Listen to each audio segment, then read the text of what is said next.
Friend आज चाहिँ मैले मिठो दुनोटको रेसिपी सेयर गर्दैछु होइन।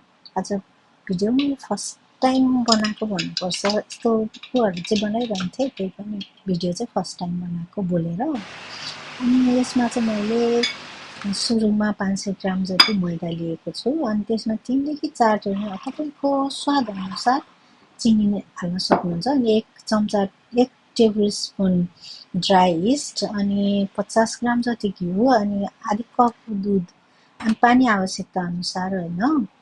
अनि त्यसमा चाहिँ हामी दुध मनतातो गरेर त्यसमा घिउ हालेर त्यसलाई चाहिँ पगाल्छु। मैले चाहिँ त्यसो गरेको छु, हजुरहरूले जसो गर्दा पनि हुन्छ।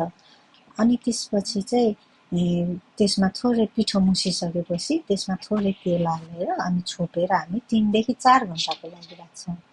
अनि यो चाहिँ मेरो 3 देखि 4 घण्टाको पछिको अनि यो चाहिँ रेडी भइसक्यो। अब हामी यसलाई बेलेर दुनोट बनाउँछौँ।